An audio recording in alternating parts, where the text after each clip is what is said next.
There comes a moment for many mid-season women when the life they worked so hard to build stops fully fitting, and instead of feeling proud, they feel guilty for wanting more. The house may be paid down, the relationship stable on paper, the job secure, the kids mostly grown, and yet some quiet part of you thinks, if this is it, I'm not okay with that, and I don't know what to do about it. Welcome to Rooted Insights, a podcast for women in their second season of life who spent years caring for everyone else. Kids, partners, work, households, holding it all together while quietly putting your own needs on the back burner. If you now find yourself wondering, what's next for me? What do I really want from my life now? And how do I start prioritizing myself without dropping everything else? You're in the right place. Hi, I'm Dr. Kelley, a health and well-being specialist and mind-body expert. And here we blend grounded, science-informed practices into everyday life so we can better support our hardworking nervous systems, emotional health, and authentic selves, especially in this powerful mid-season of life. In the last episode, we talked about loss in midlife, how grief touches your nervous system, your body, and your identity, and how you can honor what you've lost with a little more gentleness. Today, we're going to zoom out and look at something closely related. Those big midlife crossroads where your life no longer fits the way it used to. Maybe it's a divorce or separation, a career change you didn't choose, kids leaving home, aging parents needing more support, a move, a diagnosis, or the quieter internal transition of realizing, I'm not the woman I used to be, and I don't know yet who I'm becoming.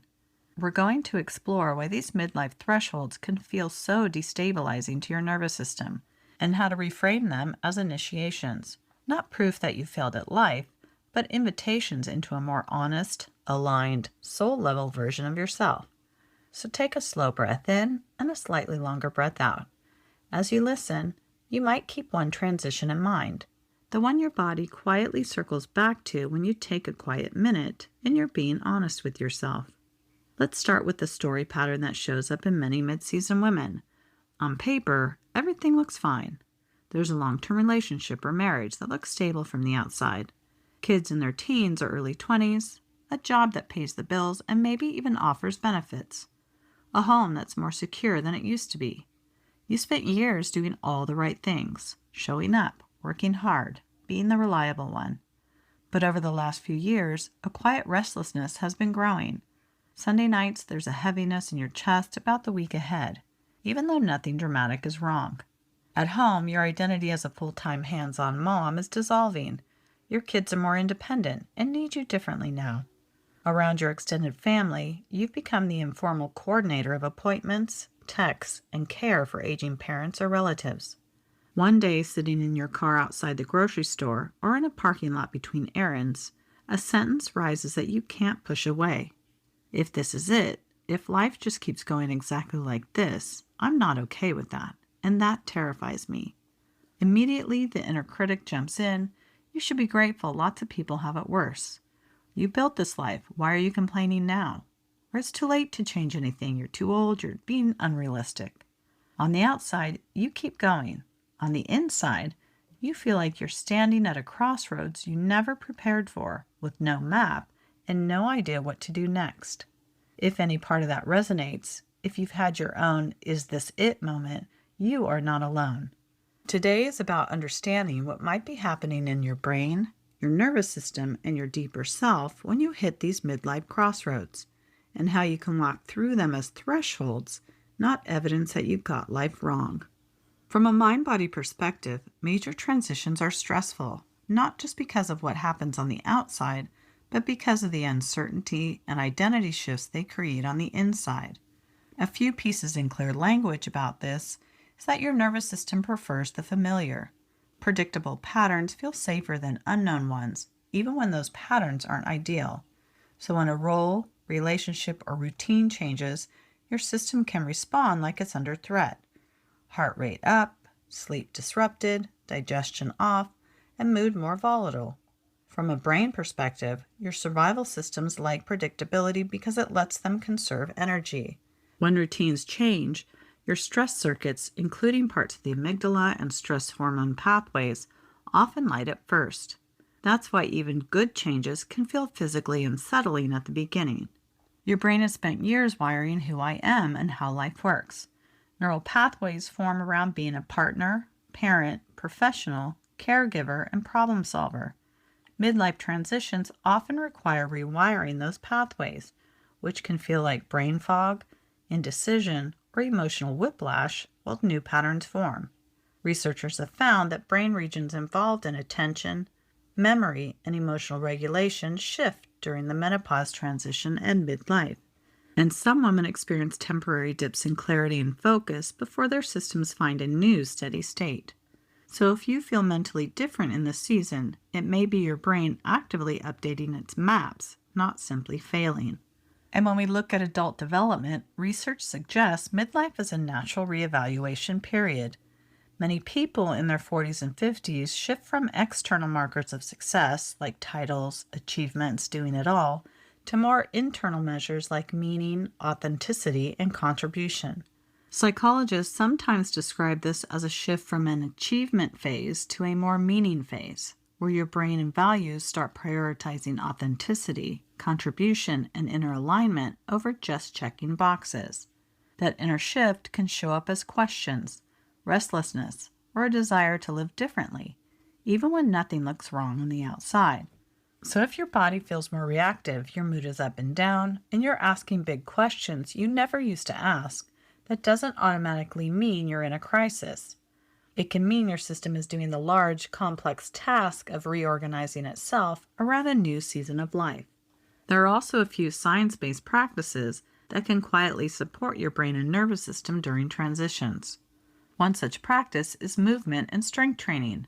Regular, moderate movement supports brain blood flow and growth factors like BDNF, which help your brain adapt and form new connections, especially important when roles and routines are changing in the season. You may remember we discussed BDNF in our previous episode on neuroplasticity, but if not, when you hear me mention it, I'm talking about brain-derived neurotrophic factors, a protein that acts like fertilizer for your brain cells. It helps them stay healthy, grow, and form new connections, especially in areas tied to memory, learning, and mood, which is why regular doable movement can be such a powerful ally for a midlife brain that's actively rewiring itself. Another supportive practice is sleep protection. During deep sleep, your brain consolidates memory, processes emotions, and clears metabolic waste. Even small steps toward better sleep, like consistent bedtimes, light wind-down rituals, give your system more capacity to handle transitions.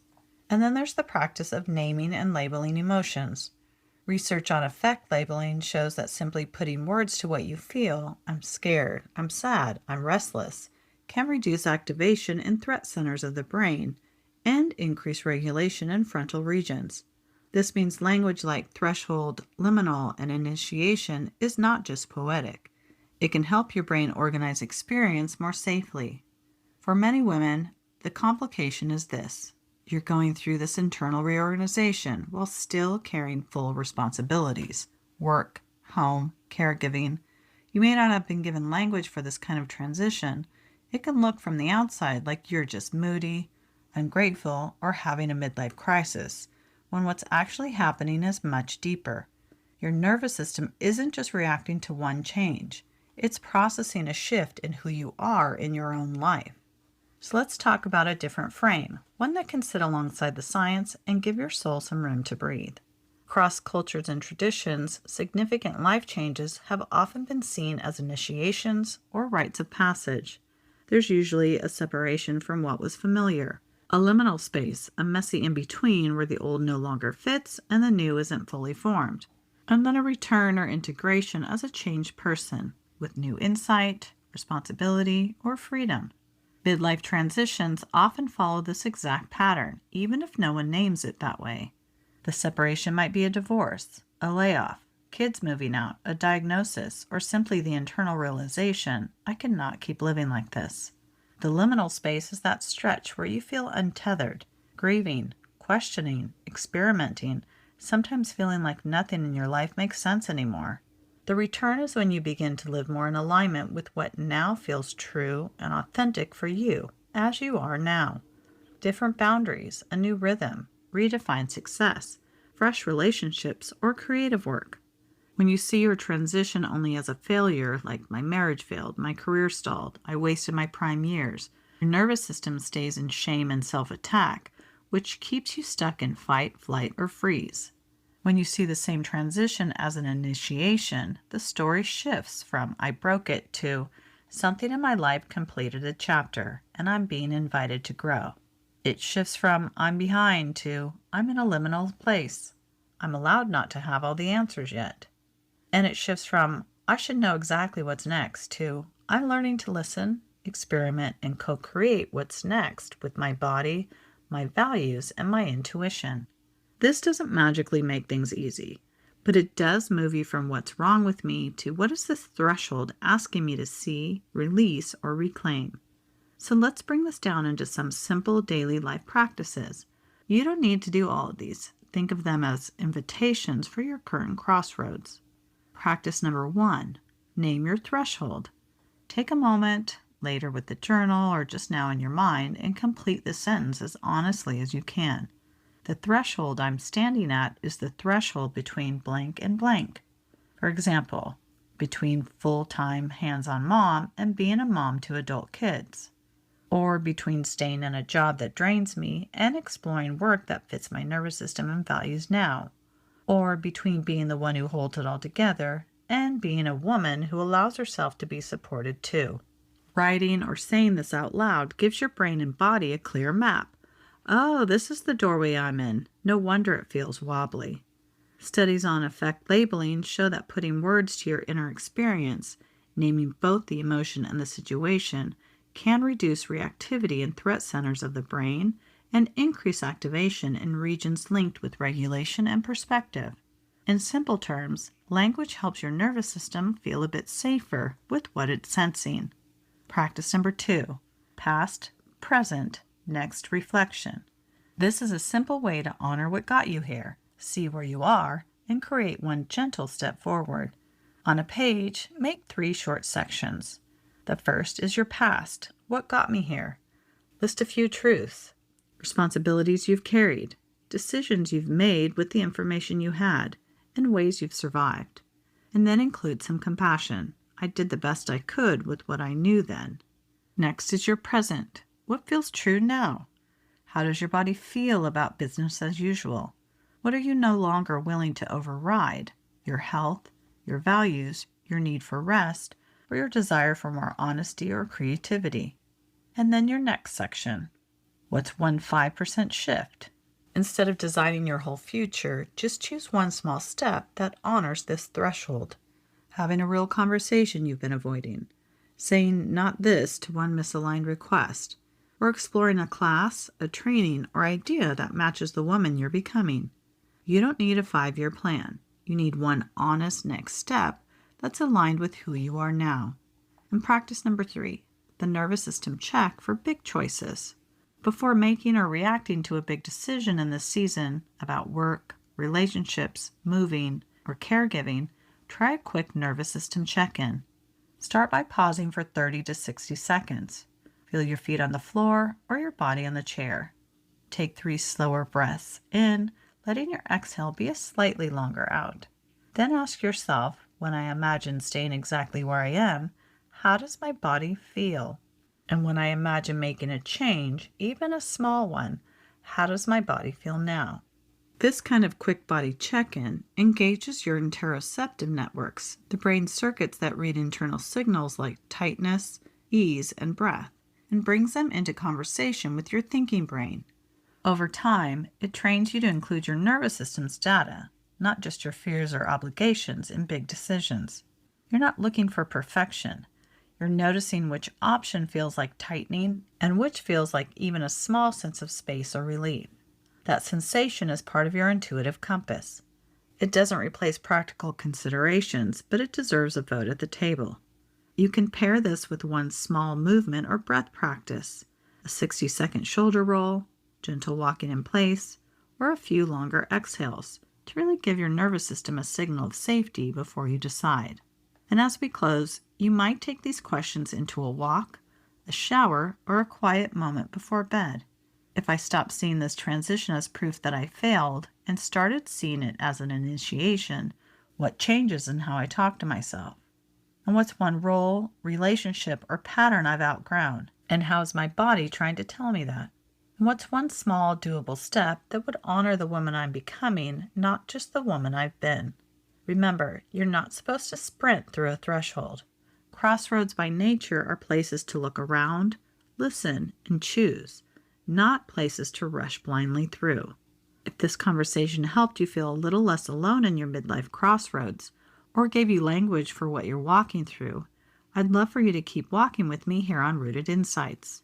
Follow, like, and subscribe to the podcast, and if it feels supportive, share this episode with another mid-season woman who could be supported by these grounded, science-informed, and soul-honoring conversations. I'd also love to hear from you when it feels right. What threshold are you standing at right now? And what's one 5% shift you're willing to experiment with as you walk through it? One boundary, one conversation, one act of self-support. Share it in the comments below. Your honest share might be exactly what another woman needs to realize that her crossroads is not a sign she's behind. It's a sign she's evolving. Remember, you're not behind. You're in a new season of your life, and your nervous system, your brain, and your deeper self are all working hard to help you grow into it. You're allowed to treat this transition not as a verdict, but as an initiation into a more truthful, kinder chapter of your life. We're here rooting in together, one threshold, one breath, one brave next step at a time. Until next time on Rooted Insights.